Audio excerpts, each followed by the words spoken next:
গত পর্বে আমরা দেখেছি কিয়ামতের বড় আলামত দাব্বাতুল আর্দ তার দায়িত্ব শেষ করেছে। সে প্রত্যেককে চিহ্নিত করে দিয়েছে, প্রত্যেকেই তার চূড়ান্ত লেবাস পরে নিয়েছে, হয় সে মুমিন নয়তো সে কাফির। কিন্তু এখানেই শেষ নয়, বরং শুরু হলো পৃথিবীর ইতিহাসে এক অদ্ভুত এবং কঠিনতম অধ্যায়। আপনারা ভাবুন তো একবার, যখন আপনি নিশ্চিতভাবে জেনে যাবেন যে আপনার চূড়ান্ত পরিণতি কি হতে চলেছে, যখন তওবার দরজা চিরতরে বন্ধ হয়ে গেছে, তখন আপনার ভেতরের অনুভূতি কেমন হবে? ঠিক এই সময়েই পৃথিবীর মানুষগুলো কিছুদিন বেঁচে থাকবে, কিন্তু তাদের অন্তরে আর কোনো শান্তি থাকবে না। প্রত্যেকেই তাদের অনিবার্য গন্তব্য জেনে যাওয়ার পর এক ভয়ঙ্কর আতঙ্কের মধ্যে দিয়ে শুধু মহাপ্রলয়ের জন্য অপেক্ষা করতে থাকবে। মুমিনদের জন্য এই অপেক্ষা হবে মুক্তির, আর কাফিরদের জন্য হবে চরম শাস্তি শুরুর পূর্বকার এক মানসিক দহন। জীবন থাকবে, কিন্তু জীবনের কোনো স্বাদ থাকবে না। এটাই হবে কিয়ামতের পূর্বের সবচেয়ে ভারী এবং শান্ত নিস্তব্ধ পরীক্ষা। তারপর আল্লাহ পাকের ইচ্ছায় প্রকাশ পাবে কিয়ামতের সর্বশেষ এবং দশম বড় আলামত। যখন পৃথিবী তার শেষ নিঃশ্বাস নিচ্ছে, ইয়েমেনের আদান নামক জায়গার গভীর থেকে, মাটির অনেক নিচ থেকে এক বিশাল এবং ভয়ঙ্কর আগুন বেরিয়ে আসবে। কিন্তু এই আগুন কোনো সাধারণ আগুন নয়, এটি কোনো কিছু জ্বালিয়ে পুড়িয়ে ছারখাড় করে দেবে না। এটি দোজখের আগুন নয়, বরং এটি হবে আল্লাহর এক বিশেষ নির্দেশ পালনকারী এক গতিময় সত্তা। এই আগুনের কাজ হবে পৃথিবীর বুকে বেঁচে থাকা শেষ মানুষগুলোকে তাড়িয়ে নিয়ে যাওয়া। এই আগুনের বিশাল দেয়ালটি ধীরে ধীরে সারা পৃথিবীতে ছড়িয়ে পড়তে শুরু করবে, যেন সে সকল জীবিত সত্তাকে নির্দিষ্ট এক গন্তব্যে পৌঁছানোর জন্য পাঠানো হয়েছে। মানুষ ভয়ে দিকবিদিক জ্ঞানশূন্য হয়ে যেদিকেই পালাতে চেষ্টা করবে, আগুনটি তাদের পেছন পেছন সেদিকেই যেতে থাকবে। এভাবেই এই আগুনটি পৃথিবীর সকল মানুষকে, মুমিন ও কাফির নির্বিশেষে তাড়িয়ে নিয়ে যাবে সিরিয়ার দিকে, যা হবে ভবিষ্যতের হাসরের ময়দান। এই সিরিয়া বা শাম অঞ্চলের দিকে যাওয়ার সময় মানুষ তাদের যা কিছু সঙ্গে নিতে পারবে শুধু তাই নিয়েই চলতে থাকবে। যখন তাদের খাবার শেষ হয়ে যাবে, তখন তারা একে অপরের সাথে বিনিময় করতে শুরু করবে। এক সময় এমন হবে যে এক জোড়া জুতো কেনার জন্য অনেকে নিজেদের জীবন সঙ্গিনীকে বিক্রি করে দেবে। এই আগুনটি সকলকে শাম দেশে অর্থাৎ সিরিয়ায় সমবেত করবে। এটাই হবে প্রথম হাসর বা সমাবেশ, যেখানে আল্লাহর নির্দেশে সকল জীবিত মানুষ একত্রিত হবে। যখন পৃথিবীর বুকে শুধুমাত্র সবচেয়ে নিকৃষ্ট লোকেরাই বেঁচে থাকবে, যারা পশুর মতো নির্লজ্জভাবে প্রকাশ্যে রাস্তায় দাঁড়িয়ে খারাপ কাজে লিপ্ত হবে, যখন পৃথিবীতে আল্লাহ নামটা নেওয়ার মতো আর একজনও থাকবে না, ঠিক সেই চূড়ান্ত অধঃপতনের মুহূর্তে আল্লাহ সুবহানাহু ওয়া তাআলা তার মহা ফেরেশতা হযরত ইসরাফিল আলাইহিস সালামকে তার সিংহে ফু দেওয়ার জন্য নির্দেশ দেবেন। হযরত ইসরাফ সৃষ্টিকাল থেকেই সেই সিংহা মুখে নিয়ে আল্লাহর আদেশের জন্য অপেক্ষা করছেন। তার দৃষ্টি আল্লাহর আরশের দিকে স্থির, যেন আদেশ আসার সাথে সাথে তিনি তা পালন করতে পারেন। আল্লাহর আদেশ আসা মাত্রই হযরত ইসরাফিল আলাইহিস সালাম তার বিশাল সিংহে প্রথম ফুৎকারটি দেবেন, আতঙ্কের ফুৎকার। তখন পৃথিবীর প্রতিটি প্রাণী, আকাশের ফেরেশতা সহ সবাই একসঙ্গে তা শুনতে পাবে। এ আওয়াজ কোনো সাধারণ শব্দ নয়, এ হলো এক মহাজাগতিক চিৎকার, যা মুহূর্তের মধ্যে হালকা থেকে বজ্রপাতের চেয়েও সহস্র গুণ তীব্র হয়ে উঠবে। ভয়ে মানুষের অন্তর কাঁপতে থাকবে, হৃৎস্পন্দন যেন পাঁজরের খাঁচা ভেঙে বেরিয়ে আসতে চাইছে। মানুষের চোখ স্থির, শূন্য দৃষ্টিতে তারা এদিক ওদিক ছোটাছুটি করবে, কিন্তু কোনো পথ খুঁজে পাবে না। তারা তাদের সবচেয়ে প্রিয়জন, সন্তান, স্ত্রী, ভাই বোনকে ভুলে যাবে, শুধু আত্মরক্ষা তাড়নায় ছুটবে। কিন্তু কোথায় যাবে? কোনো আশ্রয় নেই। ভয়ে তাদের হৃৎস্পন্দন এমন চরমে পৌঁছাবে যে মনে হবে পাহাড় পর্বত তাদের উপরেই ভেঙে পড়ছে। এই মহাভয়ের মুহূর্তে মানুষ মাটিতে লুটিয়ে পড়বে, জ্ঞান হারিয়ে ফেলবে। গোটা পৃথিবী পরিণত হবে এক ভয়ঙ্কর, বিশৃঙ্খল, দিশেহারা জনতার উন্মাদ মঞ্চে। এই আতঙ্কের ফুৎকার যখন সর্বোচ্চ পর্যায়ে পৌঁছাবে, ঠিক তার পরেই দেওয়া হবে দ্বিতীয় ফুৎকার, মৃত্যুর ফুৎকার। প্রথম ফুৎকারটি ছিল শুধু ভয় দেখানোর জন্য, আর দ্বিতীয় ফুৎকারটি হবে চূড়ান্তভাবে ধ্বংস করার জন্য। দ্বিতীয় ফুয়ের সাথে সাথেই শুরু হবে আসল ধ্বংসলীলা, মহাবিশ্বের চূড়ান্ত পরিণতি। পৃথিবীর সেই কঠিন কম্পন শুরু হবে, যা সবকিছু ওলটপালট করে দেবে। বিশাল আকাশটা ফেটে পড়বে, তার দৃঢ়তা ভেঙে চুরমার হয়ে যাবে। পাহাড়গুলো তাদের নিজেদের জায়গা থেকে সরে যাবে, সেগুলো রঙিন তুলোর মতো উড়তে শুরু করবে বা নরম বালির স্তূপের মতো ভেঙে যাবে। সমুদ্রের পানিতে আগুন ধরে যাবে, যা প্রচণ্ড বিস্ফোরণের সৃষ্টি করবে। সূর্য তার আলো সম্পূর্ণরূপে হারিয়ে ফেলবে এবং নক্ষত্রগুলো খসে খসে পড়তে থাকবে। পুরো পৃথিবীটা তখন এক প্রচণ্ড ঝাঁকুনিতে এমনভাবে কাঁপতে থাকবে যে এর সব কিছু ছিন্ন বিচ্ছিন্ন হয়ে যাবে। মানুষ যে জমিনের উপর অহংকার করত, সেই জমিনই তখন তাকে লাশের মতো ছুঁড়ে ফেলবে। ধীরে ধীরে সব কিছু একদম শান্ত আর নীরব হয়ে যাবে। আকাশ, জমিন, পাহাড়, সাগর, কোনো কিছুরই আর অস্তিত্ব থাকবে না। আল্লাহ ছাড়া সকল সৃষ্টি মৃত্যুবরণ করবে।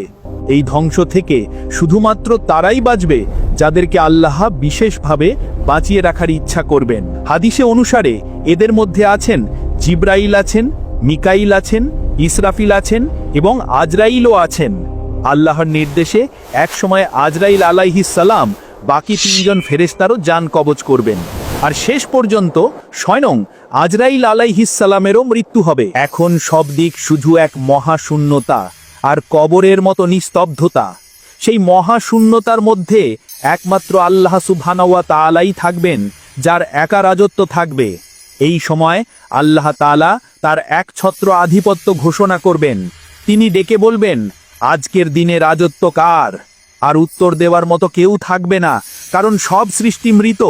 তখন স্বয়ং আল্লাহই আবার উত্তর দেবেন, একমাত্র পরাক্রমশালী এক আল্লাহর জন্য। এইভাবে আল্লাহ তাআলা তার মহিমা আর সার্বভৌমত্ব প্রকাশ করতে থাকবেন এক দীর্ঘ সময় ধরে। এই মহাশূন্যতা স্থায়ী কতদিন হবে? 40 বছর, 100 বছর, আমরা কেউই জানি না। একটি দীর্ঘ সময়, যার সঠিক দৈর্ঘ্য একমাত্র আল্লাহই জানেন। হাদিসে এটিকে 40 বছর, 40 মাস নাকি 40 দিন বলা হয়েছে তা নিয়ে মতভেদ আছে। তবে এটি হবে একটি দীর্ঘ বিরতি। এই বিরতি শেষে আল্লাহ আবার সবকিছু নতুন করে সৃষ্টি করার প্রক্রিয়া শুরু করবেন। প্রথমেই তিনি আরশের নিচ থেকে এক প্রকার জীবনের পানি পৃথিবীতে বর্ষণ করেন নির্দেশ দেবেন। এই পানি হবে বিশেষ ধরনের, যা 40 দিন পর্যন্ত ঝরতে থাকবে। এই পানির স্পর্শে প্রতিটি মৃতদেহ আবার প্রাণ ফিরে পাওয়ার শক্তি পাবে। মানুষের সৃজনের বিশেষ অংশ, অর্থাৎ মেরুদণ্ডের শেষ প্রান্তে থাকা একটা ছোট্ট হাড়, এটি এমন একটি ক্ষুদ্র অংশ যা দ্বিতীয় ফুৎকারের ধ্বংসলীলাতেও অক্ষত থেকে গিয়েছিল। এই জীবনের পানি যখন জমিনের উপর পড়বে, তখন মানুষের সেই ছোট্ট হাড়টি থেকে গাছ বা অঙ্কুরের মতো তাদের শরীর আবার গজাতে শুরু করবে। যেমন মাটিতে বীজ রোপণ করলে তা থেকে ধীরে ধীরে গাছ জন্মায়, ঠিক তেমনই সেই পবিত্র পানির প্রভাবে প্রতিটি মানুষ নতুন রূপে তাদের কবরে তৈরি হতে থাকবে।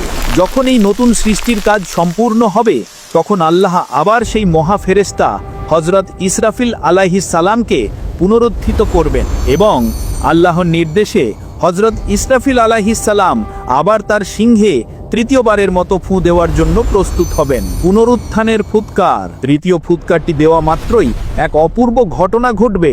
পৃথিবীর প্রথম থেকে শেষ পর্যন্ত যত মানুষ এসেছে, যারা মাটির নিচে, সমুদ্রের গভীরে বা আগুনে পুড়ে ছাই হয়ে গিয়েছিল, সবাই তাদের কবর থেকে জীবিত হয়ে উঠে দাঁড়াবে। তারা যেন ঘুম থেকে জেগে উঠছে।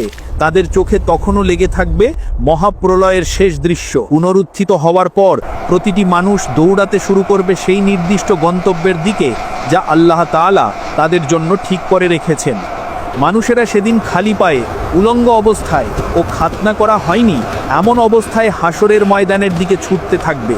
তাদের মনে কোনো লজ্জা বা অন্য কোনো চিন্তা থাকবে না, শুধু একটাই ভাবনা থাকবে যে তার আল্লাহর সামনে দাঁড়ানো। হাদিসে এসেছে, হযরত আয়েশা রাদিয়াল্লাহু রাসূলকে জিজ্ঞেস করেছিলেন, ইয়া রাসূলুল্লাহ, নারী পুরুষ সবাই কি উলঙ্গ অবস্থায় উঠবে?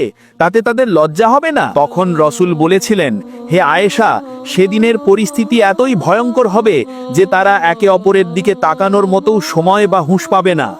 এইভাবেই পৃথিবীর সকল মানুষ, প্রথম মানব হযরত আদম আলাইহিস সালাম থেকে শুরু করে শেষ কিয়ামতের শিকার হওয়া মানুষটি পর্যন্ত সবাই এসে সমবেত হবে সেই সিরিয়ার বিশাল ময়দানে, যা ছিল জীবিতদের প্রথম সমাবেশের স্থান। আর এভাবেই শুরু হবে সেই চূড়ান্ত বিচারের দিন, হাসরের ময়দানের অধ্যায়। এই হাসরের ময়দান হবে এক বিশাল সমতল ভূমি, যেখানে কোনো উঁচু নিচু জায়গা থাকবে না। সেই দিনটি হবে এক ভয়ঙ্কর দৃশ্য। মানুষজন খালি পায়ে, উলঙ্গ অবস্থায় দৌড়াতে থাকবে।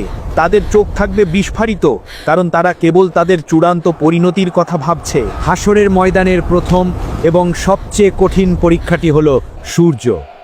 আল্লাহর নির্দেশে সেই দিন সূর্যকে মানুষের মাথার অত্যন্ত কাছে নামিয়ে আনা হবে।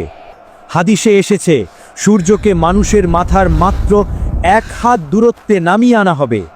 এই প্রচণ্ড তাপের কারণে মানুষজন তাদের আমল অনুযায়ী ঘামের সাগরে ডুবে যেতে থাকবে। কারো ঘাম হবে শুধুমাত্র গোড়ালি পর্যন্ত, কারো ঘাম হবে হাঁটু পর্যন্ত, কারো ঘাম হবে কোমর পর্যন্ত, আর কারো কারো ঘাম এতটাই হবে যে তারা সেই ঘামের সাগরে সম্পূর্ণরূপে ডুবে যেতে থাকবে। ঘামের এই অসহনীয় উত্তাপ আর ভিড়ের চাপে মানুষজন চিৎকার করতে থাকবে, তাদের ধৈর্যচ্যুতি ঘটবে। তারা শুধু চাইবে যে যত দ্রুত সম্ভব এই ভয়ঙ্কর অপেক্ষার অবসান হোক। মানুষ যখন এই সীমাহীন কষ্ট আর প্রতীক্ষার মধ্যে থাকবে, তখন তারা মুক্তির জন্য মরিয়া হয়ে উঠবে। তারা তখন ছুটবে এমন কারো কাছে যিনি আল্লাহর কাছে তাদের জন্য সুপারিশ করতে পারেন। প্রথমেই তারা যাবেন মানবজাতির আদিপিতা হযরত আদম আলাইহিসসালামের কাছে। তারা বলবেন, আপনি আমাদের পিতা, আপনি আমাদের জন্য আল্লাহর কাছে সুপারিশ করুন যাতে বিচার কাজ শুরু হয়। আদম আলাইহিসসালাম তখন তার একটি ভুলের কথা স্মরণ করে বলবেন, আজ আমি এই কাজের জন্য উপযুক্ত নই, তোমরা অন্য কারো কাছে যাও। এরপর তারা একে একে যাবেন হযরত নূহ আলাইহিসসালাম, হযরত ইব্রাহিম আলাইহিসসালাম, হযরত মুসা আলাইহিসসালাম এবং হযরত ঈসা আলাইহিসসালামের কাছে। কিন্তু প্রত্যেকেই নিজেদের জীবনের কোনো ছোট ভুলের কথা স্মরণ করে বলবেন, আজ আমি এই শাফাআতের জন্য উপযুক্ত নই, তোমরা অন্য কারো কাছে যাও। শেষ পর্যন্ত সকল মানুষ ছুটে যাবেন সাইদুল মুরসালিন, রাহমাতুল্লিল আলামিন, আমাদের প্রিয় নবী হযরত মুহাম্মদ সাল্লাল্লাহু আলাইহি ওয়াসাল্লামের কাছে। তখন রাসূলুল্লাহ সাল্লাল্লাহু আলাইহি ওয়াসাল্লাম বলবেন, আমি সেই শাফাআতের জন্য প্রস্তুত, আমি তার জন্য প্রস্তুত। তিনি তখন আল্লাহর আরশের নিচে গিয়ে সেজদায় লুটিয়ে পড়বেন। তিনি আল্লাহর কাছে কাঁদতে থাকবে। তিনি বলবেন, ইয়া উম্মতি, ইয়া উম্মতি, ইয়া উম্মতি। আল্লাহ তখন বলবেন, হে মুহাম্মদ, আপনার মাথা উঠান, আপনি যা চাইবেন তা আপনাকে দেয়া হবে, আপনি সুপারিশ করুন, আপনার সুপারিশ গ্রহণ করা হবে। তখন রাসূলুল্লাহ সাল্লাল্লাহু আলাইহি ওয়াসাল্লাম আল্লাহর কাছে আবেদন জানাবেন, হে আমার রব, বিচারের কাজ শুরু করে দিন। এইভাবেই শুরু হবে চূড়ান্ত বিচারের প্রথম ধাপ। আকাশের মেঘমলা থেকে ফেরেশতারা নেমে আসবেন, বিচারকের আসনে উপবিষ্ট হবেন স্বয়ং আল্লাহ সুবহানাহু ওয়া তাআলা। প্রথমেই হিসাব শুরু হবে জুলুম বা অত্যাচারের। আল্লাহ তাআলা প্রথমে অত্যাচারিতকে ডেকে বলবেন, যাও, অত্যাচারীর কাছ থেকে তোমার হক বা অধিকার আদায় করে নাও। তখন অত্যাচারী ব্যক্তিকে তার নিজের নেক আমল বা ভালো কাজ থেকে অত্যাচারিতকে দিতে হবে। যদি তার নেক আমল শেষ হয়ে যায়, তখন অত্যাচারিত ব্যক্তির গুনাহ বা খারাপ কাজগুলো তার উপর চাপিয়ে দেওয়া হবে। এই বিচার হবে অত্যন্ত সূক্ষ্ম এবং নিখুঁত। এমনকি কেউ যদি কোনো পশুকেও অন্যায়ভাবে আঘাত করে থাকে, সেই পশুর পক্ষ থেকেও বিচার নেওয়া হবে। এই ভয়ঙ্কর হিসাব নিকাশের পর প্রত্যেক বান্দার হাতে তুলে দেওয়া হবে তার আমলনামা। এই আমলনামা হাতে পাওয়ার দৃশ্য হবে এক চরম নাটকীয় মুহূর্ত। যার আমলনামা ডান হাতে দেওয়া হবে সে হবে সফল, সে আনন্দে আত্মহারা হয়ে চিৎকার করে উঠবে। সে বলবে, এসো, তোমরা আমার আমলনামা পড়ে দেখো, আমি জানতাম আমাকে এই হিসাবের সম্মুখীন হতে হবে। আর যার আমলনামা বাম হাতে অথবা পিঠের পিছন দিক দিয়ে দেওয়া হবে, সে সাথে সাথেই ধ্বংস কামনা করবে। সে বলবে, হায় আফসোস, যদি আমাকে আমার আমলনামা না দেয়া হতো, যদি আমার এই জীবন শেষ হয়ে যেত। তখন সেই আমলনামায় লেখা থাকবে তার জীবনের প্রতিটি সেকেন্ডের হিসাব। এমন কোনো কাজ নেই যা সে এই পৃথিবীতে করেছে আর এই দলিলে উল্লেখ নেই। আমলনামা হাতে পাওয়ার পর শুরু হবে জীবনের সবচেয়ে ব্যক্তিগত এবং কঠিন জিজ্ঞাসা, আল্লাহর সাথে বান্দার সরাসরি কথোপকথন। আল্লাহ তাআলা বান্দাকে জিজ্ঞাসা করবেন, তুমি কেন অমুক গুনাহটি করেছিলে? মানুষটি তখন ভয়ে কিংবা কৌশলে সেই অপরাধ অস্বীকার করতে চাইবে। সে বলবে, হে আল্লাহ, আমি এই কাজ করিনি। তখন আল্লাহর নির্দেশে এক অভাবনীয় ঘটনা ঘটবে। বান্দার মুখের উপর সিলমোহর মেরে দেয়া হবে। তার জিহ্বা কথা বলার ক্ষমতা হারাবে, কারণ মিথ্যা বলার সুযোগ আর থাকবে না। তারপর আল্লাহ সেই বান্দার শরীরের প্রতিটি অঙ্গ প্রত্যঙ্গকে কথা বলার নির্দেশ দেবেন। তার হাত সাক্ষী দেবে যে সে কোন অন্যায় ধরেছিল বা করেছিল। তার পা সাক্ষী দেবে যে সে কোন নিষিদ্ধ পথে হেঁটেছিল। তার চোখ সাক্ষী দেবে যে সে কোন হারাম জিনিস দেখেছিল। তার কান সাক্ষী দেবে যে সে কোন পাপের কথা শুনেছিল। শরীরের এই সাক্ষী শুনে মানুষটি নিজেই হতভম্ব হয়ে যাবে। এবং তার শরীরের অঙ্গ প্রত্যঙ্গগুলোকে ধমক দেবে, দূর হও তোমরা, তোমাদের ধ্বংস হোক, তোমাদের জন্যই তো আজ আমি ধ্বংসের মুখে। এই জিজ্ঞাসাবাদের মাধ্যমে প্রতিটি বান্দার প্রতিটি নেক ও বদ আমলকে আলাদা করে লিপিবদ্ধ করা হবে।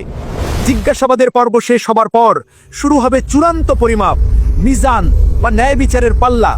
এটি হবে আল্লাহর এক বিশাল পাল্লা, যা সত্য ও ন্যায় গিয়ে তৈরি। কোনো মানুষের পক্ষে এই পাল্লাটি দেখা বা এর গভীরতা অনুমান করা সম্ভব নয়। এই পাল্লায় মানুষের সমস্ত নেক আমল এবং বদ আমলকে মাপা হবে। যদি কোনো ব্যক্তির নেক আমলের পাল্লা বদ আমলের পাল্লার চেয়ে একটুও ভারী হয়ে যায়, তবে সে সফল, তার জন্য জান্নাতের রাস্তা খুলে যাবে। আর যদি কোনো ব্যক্তির বদ আমলের পাল্লা একটুও ভারী হয়ে যায়, তবে তার জন্য জাহান্নাম অবধারিত হয়ে পড়বে। হাদিসে এসেছে, এই সময় আল্লাহর অনুগ্রহে একটি ছোট্ট নেক আমলও পাল্লার ওজন অনেক বাড়িয়ে দিতে পারে। রাসূল সাল্লাল্লাহু আলাইহি ওয়াসাল্লাম বলেছেন, পাল্লার উপর সবচেয়ে ভারী জিনিস হবে উত্তম চরিত্র এবং লা ইলাহা ইল্লাল্লাহ কালিমাটি। মিজানের এই পরিমাপ শেষ হলেই মানুষের চূড়ান্ত গন্তব্য স্থির হয়ে যাবে। জান্নাত এবং জাহান্নামের মধ্যে পার্থক্যকারী সেই যাত্রাপথটি হলো পুলসিরাত। পুলসিরাত হলো জাহান্নামের একেবারে উপর দিয়ে তৈরি এক বিশাল সেতু। এটি এমনই এক পথ যা পার হওয়া ছাড়া কারো পক্ষে জান্নাতে প্রবেশ করা সম্ভব হবে না।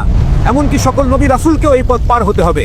রাসূলুল্লাহ সাল্লাল্লাহু আলাইহি ওয়াসাল্লাম এই পুলসিরাতের ভয়াবহ বর্ণনা দিতে গিয়ে বলেছেন, এটি হবে চুলের চেয়ে অধিক সূক্ষ্ম এবং তরবারির চেয়ে অধিক ধারালো। এই সেতুর নিচে থাকবে জাহান্নামের উত্তল আগুন, আর সেই পুলসিরাতের দুপাশে থাকবে বড় বড় কাঁটা। এই কাঁটাগুলো আল্লাহর নির্দেশে সেই সব মানুষকে টেনে হিচড়ে জাহান্নামের গভীরে নিক্ষেপ করবে, যাদেরকে জাহান্নামের জন্য নির্ধারণ করা হয়েছে। প্রত্যেকেই তার আমল অনুযায়ী এই পথ পার হবে। কেউ পার হবে বিদ্যুতের গতিতে, মুহূর্তে সে অপর প্রান্তে পৌঁছে যাবে। কেউ পার হবে বাতাসের গতিতে, কেউ পার হবে দ্রুতগামী ঘোড়ার মতো তীব্র বেগে, কেউ পার হবে হেঁটে হেঁটে, আর কেউ কেউ হামাগুড়ি দিয়ে অতি কষ্টে এই পথ পার হবে। সেই দিন মুমিনদের একমাত্র স্লোগান হবে রব্বি সাল্লিম, রব্বি সাল্লিম, অর্থাৎ হে আমার প্রভু মুক্তি দাও, হে আমার প্রভু মুক্তি দাও। সবশেষে এমন কিছু লোক থাকবে যারা পুলসিরাত পার হতে গিয়ে সেই কাঁটাগুলোর আঘাতে ক্ষতবিক্ষত হয়ে জাহান্নামে নিক্ষিপ্ত হবে। আর এইভাবেই জান্নাত জাহান্নামের ফায়সালা হয়ে যাবে। কিয়ামতের এই দীর্ঘ এবং ভয়ঙ্কর ধারাবাহিক বর্ণনা আমাদের এটাই শিক্ষা দেয় যে এই দুনিয়ার জীবন কতটা ক্ষণস্থায়ী, আর আখেরাতের জীবনই হলো আসল চিরন্তন জীবন। আমাদের হাতে এখনো সময় আছে, তওবার দরজা এখনো খোলা আছে। এই জীবনের প্রতিটি শ্বাস, প্রতিটি মুহূর্ত আমাদের আখেরাতের পুঁজি হিসেবে ব্যবহার করার সুযোগ আছে। আল্লাহ আমাদের সবাইকে কিয়ামতের এই ভয়ঙ্কর ফিতনাগুলো থেকে রক্ষা করুন এবং সেই কঠিন দিনের জন্য প্রস্তুতি নেওয়ার তৌফিক দান করুন। আমিন।